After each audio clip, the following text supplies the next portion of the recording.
नमस्कार दोस्तों, मैं अमित एक बार फिर से स्वागत करता हूं आपके अपने परिवार चे एग्जाम में। और मैं लेकर आया हूं आपके लिए रीजनिंग के बहुत ही मोस्ट इंपोर्टेंट क्वेश्चन जो कि आपकी सीरीज के अकॉर्डिंग चल रहे थे। जैसे कि आपकी सीरीज चल रही है रीजनिंग की, उसके अकॉर्डिंग ये आपकी कौन सी है नेक्स्ट क्लास है, क्लास समथिंग हो सकती है आपकी ये 12वीं।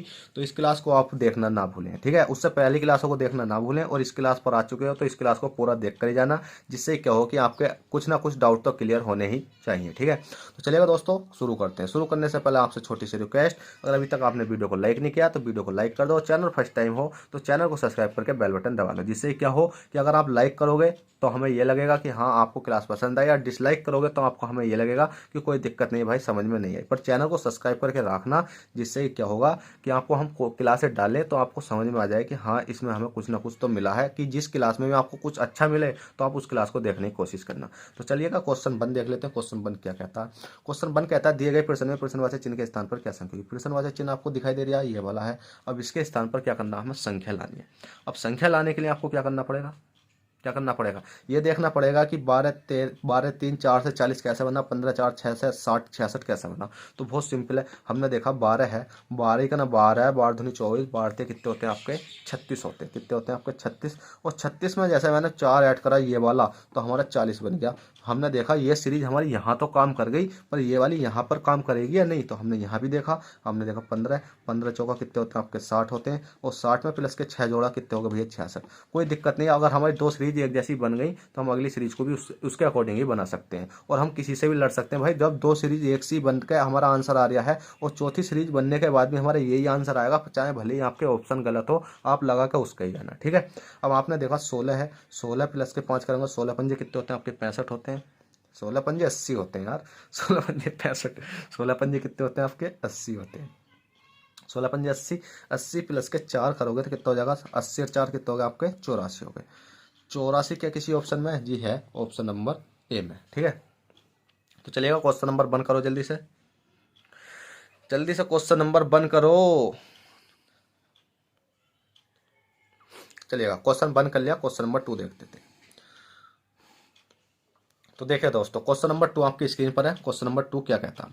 क्वेश्चन टू कहता है दिए गए प्रश्न में प्रश्नवाचक चिन्ह के स्थान पर क्या संख्या होगी। प्रश्नवाचक चिन्ह आपको ये दिखाई दे रहा है, इसके स्थान पर क्या करना है, हमें संख्या ढूंढनी है। इसके स्थान पर हमें संख्या किस प्रकार से ढूंढनी है, बहुत आसान तरीके से ढूंढनी है। और मैं आशा करूंगा कि आप इस क्वेश्चन को, मैंने इस प्रकार क्वेश्चन आपको काफी क्वेश्चन करा दिए हैं, पर इस क्वेश्चन को कराने से अच्छा है कि मैं अभी तक मैंने आपको कोई होमवर्क में क्वेश्चन नहीं दिया है। तो मैं सोचता हूँ कि इस क्वेश्चन को मैं आपको लिए होमवर्क में दे दूँ, तो आप जल्दी से ये क्वेश्चन किसके लिए आपका होम वर्क, जैसे छोटी क्लास में लिखते थे ना टीचर, ये होमवर्क का सिलेबस है आपका, तो आप इसको होमवर्क में करना। होमवर्क का मतलब है कि आप इसको करने के बाद कमेंट में इसका आंसर बताना कि इसका answer A B C D कौन सा रहने वाला है। लिख देना टू का आंसर सी या ए या डी, ठीक है। चलिए क्वेश्चन नंबर थ्री देख लेते हैं। क्वेश्चन थ्री कहता है दिए गए प्रश्न में विषम संख्या होगी। अब दिए गए प्रश्न में विषम संख्या होगी, कहने का मतलब यह है कि इसमें विषम संख्या कोई सी ना कोई सी होगी, ठीक है, कोई सी ना कोई सी होगी। अब इसमें आप सोच रहे होगे सर इतनी काटा फीटी क्यों कर रखी है आपने इसमें, ठीक है। तो भाई इसकी काटापीटी करने का भी एक कारण है कि इसमें थोड़ा सा ना ऑप्शन तो था वो मैच नहीं खा रहा था, ठीक है। तो मैंने इसको अपने अकॉर्डिंग ठीक करा है। तो आप इसमें देखो कि दिए गए प्रश्न में विषम संख्या, विषम संख्या का मतलब है कि इसमें ऐसी संख्या ढूंढो कि जो कि एक संख्या गलत है और तीन संख्या एक सी है। तो भैया हम देख लेते हैं। तो इसमें एक हमने छोटा सा जो लॉजिक देखा, अगर बड़ी संख्या है तो उसमें एक ही काम हो रहा होता है, इनको जोड़ कर देखा करो। हमने देखा 6 है, 6 प्लस के 2 है, 2 प्लस के 4 है, 4 प्लस के कितना 3 है, 6 2 8, 8 4 कितने होते हैं आपके 12, 12 3 कितने होते हैं आपके 15 होते हैं, ठीक है। इसी प्रकार से 8 है, 8 प्लस के 1, 1 प्लस के 6, 6 प्लस के 0, 8 है कितना हो गया 9, और 9 6 कितने होते हैं आपके 15 होते हैं। इसी प्रकार से हमने देखा 2 है, 2 प्लस के 6 है, 6 प्लस के 4 है, 4 प्लस के 3 है, 6 2 8, 8 4 12, 12 3 कितने होते हैं आपके 15 होते हैं। इसी प्रकार से आपने देखा 4, 4 प्लस के 8, 8 प्लस के 6, 6 प्लस के 7 कितने हो जाएंगे आपके, ये हो जाएंगे 25। तो इसमें विषम संख्या की बात करी गई तो यही आपका राइट आंसर है, ऑप्शन नंबर डी, और क्योंकि तीन संख्या बिल्कुल एक सी है। चलिए क्वेश्चन नंबर थ्री हो गया। क्वेश्चन नंबर फोर देखते हैं। क्वेश्चन नंबर फोर क्या कहता है? तो देखिएगा दोस्तों, क्वेश्चन नंबर फोर आपकी स्क्रीन पर आ चुका है। क्वेश्चन नंबर फोर कहता है यदि दिल्ली को ये लिखा जाता है और इसको ये लिखा जाता है तो इसको क्या लिखा जाएगा। भाई बहुत सिंपल है, इससे सिंपल क्वेश्चन तो कोई हो ही नहीं सकता, और इससे सिंपल क्वेश्चन कभी भी आपको देखने को नहीं मिलेगा। और ये क्वेश्चन सिर्फ आपको दो एक नंबर आपका प्रोवाइड करा सकता, और ऐसा कोई सा एग्जाम नहीं बचा होगा जिसको एग्जाम में ये क्वेश्चन देखने को नहीं मिलता हो। भले ये वाला नहीं मिलता कि दिल्ली आएगा, यही आएगा, यही आएगा, आपको इस प्रकार का क्वेश्चन आएगा। आपको कोई भी संख्या दे देगा, उसका कोड दे देगा, और दो संख्या देगा आपको, उसका कोड दे देगा और आपसे एक कोड पूछ लेगा। अब पूछने का मतलब है कि जैसे कि आपको दे रखा है, जैसे डी है, ई है, एल है, एच है और आई है, इसका कोड क्या है, इसका कोड आपको सिंपली दे रखा है ना, 7 दे रखा, 3 दे रखा, 5 दे रखा, 4 दे रखा, 1 दे रखा। और इसी प्रकार से आपको दे रखा है सी है, ए है, एल है, सी है, यू है, डबल टी है, ए है। कैलकुलेट का कोड भी आपको कितना दे रखा, बिल्कुल सिंपली आपके आंखों के सामने दे रखा, 8 2 5 8, 8 2 5 8 9 6 6 2, 9 6 6 2। अब पूछा गया इसमें कैलकुलेट को किस प्रकार लिखा जाएगा, तो कोई दिक्कत नहीं, सी है, ए है, एल है, आई है, सी है, यू है, टी है। इसको लिखने के लिए आपको कोई झंझट कहीं की दिक्कत नहीं करनी है, बस ये देखना है कि सी कहाँ पर है, सी एरिया, इसके नीचे क्या लिख दिया भैया, 8 लिख दिया, 8 लिख दो। ए देखो कहाँ पर है, ए यहाँ पर है, इसके नीचे क्या लिख दिया, 2, 2 लिख दो। एल देखो कहाँ पर है, एरिया, एल के नीचे कोड कितना, 5, ये लिख दो। आई देखो कहाँ पर है, आई है आपकी आई एरी, इसके नीचे कोड है 1, ये लिख दो। सी देखो कहाँ पर है, सी एरी, इसके नीचे कोड है 8, 8 लिख दो। यू देखो कहाँ पर है, यू एरिया, यू का कोड है नीचे पर 9। टी कहाँ पर है, टी है, टी का कोड है कितना, 6। क्या ये वाला राइट आंसर हो सकता है भाई, बिल्कुल होगा, अगर आपके ऑप्शन में होगा तो। आपने देखो 8 2 5 1 8, 8 2 5 1 8, 8 2 5 1 8 9 6, ऑप्शन नंबर सी बिल्कुल करेक्ट हो जाएगा। चलिएगा क्वेश्चन नंबर 4 हो गया, क्वेश्चन नंबर 5 देखते हैं। क्वेश्चन नंबर 5 कहता है एक समय अरुण और दीपक की आयु में 4:3 का अनुपात है। 6 वर्ष बाद अरुण की आयु 26 वर्ष होगी, इस समय दीपक की आयु क्या है। तो अगर बात करी जाए कि वर्तमान आयु की, तो इनकी दोनों की वर्तमान आयु कितनी हो जाएगी, दोनों की वर्तमान आयु, दोनों की वर्तमान आयु का मतलब है कि अरुण की आगे कौन सा अरुण है और क्या है, दीपक है, और दीपक की, चलो कोई दिक्कत नहीं है, दीपक लिख दिया। तो अरुण और दीपक की वर्तमान आयु कितनी हो जाएगी, 4 है, और यहाँ कितने 3 है, तो क्या हो जाएगी इनकी, इसकी हो जाएगी 4x, इसकी हो जाएगी कितनी आपकी 3x।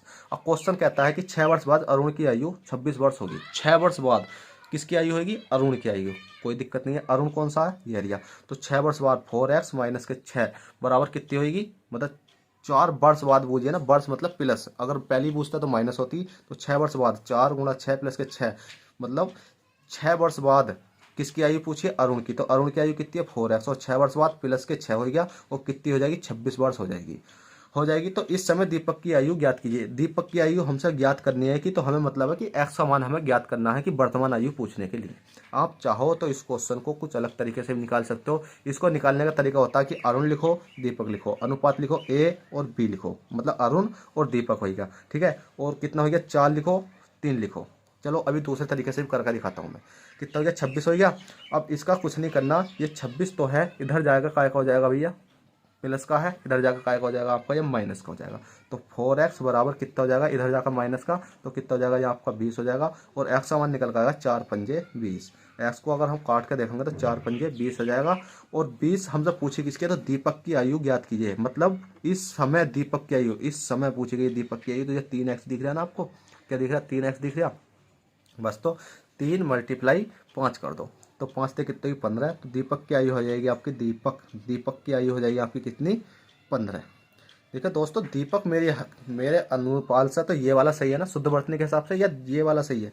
ये क्वेश्चन में लिख लिया था, ये मेरा अनुपात, क्योंकि मेरा दीपक तो भाई सही लिखा, दीपक दीपक दीपक दीपक दीपक दीपक, तो ये वाला सही है भैया, ठीक है, ये वाला।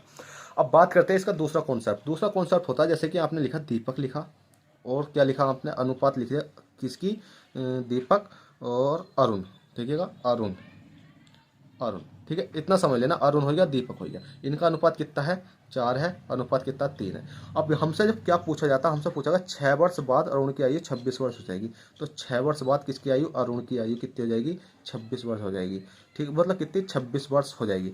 तो इसमें आपका एक कॉन्सेप्ट लगता है कि इन दोनों की आयु का, ठीक है, मतलब एक तो इस प्रकार से जाता, एक इस प्रकार से जाता, आप उस तरीके से भी कर सकते हो। पर इसमें यहाँ खचापिच हो जाएगी, और दो मैटर बनेंगे, उसको काटना ही पड़ेगा, अलग कहीं जगह नहीं है, तो आप इसको समझ लेना। ये क्लास भी मैंने पूरी समथिंग आपकी 50 क्वेश्चन कराई है, आप उसे देख लेना। चलिए क्वेश्चन 6 कहता है, दिए गए प्रश्नवाचक चिन्ह के स्थान पर क्या संख्या होगी। प्रश्नवाचक चिन्ह के स्थान पर क्या संख्या होगी, क्वेश्चन नंबर प्रश्नवाचक एरिया, इसके स्थान पर हमें संख्या ढूंढनी है। तो प्रश्नवाचक चिन्ह के स्थान पर संख्या ढूंढने के से पहले आपको ये देखना है कि 36 से 216 कैसे बना। बताइए जल्दी से भैया। 36 से 216 कैसा बना, इसी प्रकार से हम 81 से बना सकते हैं। पर आपको बनाना यही होगा कि आप जिस प्रकार से 36 से 216 बनाओगे तो इस संख्या को भी सेम बनाना है, और सेम बनाने के बाद आपका ऑप्शन में होना चाहिए। ठीक है, तो ऑप्शन में नहीं है तो आपका गलत हो जाएगा, ऑप्शन में है तो आपका राइट हो जाएगा। तो चलेगा, शुरू करते हैं। आपने देखा 36 है, क्या का वर्ग होता है, 6 का वर्ग होता है। 216 है, क्या का वर्ग होता है, वर्ग तो नहीं होता, क्यूब होता है। किसका होता है, 6 का क्यूब होता है। 81 है, क्या का वर्ग होता है, 9 का वर्ग होता है। अब जब 9 का यहाँ वर्ग करा 36 आया, 9 का वर्ग करा 81 आया, तो 6 का क्यूब करेगा 216 आया। तो 9 का जब क्यूब करेंगे तो क्यूब आपको याद होना चाहिए, नहीं तो आप कैलकुलेशन करते हुए ही रह जाओगे। 9 नम 81 नंबर 729, 9 नम 81 नंबर कितने हो जाते हैं आपके 729, और 729 आपका right answer option number B. तो चलेगा दोस्तों, आशा करता हूँ आपको ये कॉन्सेप्ट और ये वीडियो बहुत अच्छे से समझ में आई होगी। अगर समझ में आई हो तो बस आपसे एक छोटी सी रिक्वेस्ट, वीडियो को लाइक कर दें, और चैनल पर फर्स्ट टाइम हो तो चैनल को सब्सक्राइब करके बेल बटन दबा लें, जिससे क्या होगा कि आपको आने वाली नई नई वीडियो का नोटिफिकेशन मिलता रहेगा। तो चलेगा दोस्तों, चलते हैं, फिर मिलते हैं आपसे किसी नेक्स्ट वीडियो में। जब तक के लिए बैठे कर ऑल द बेस्ट, जय हिंद जय भारत।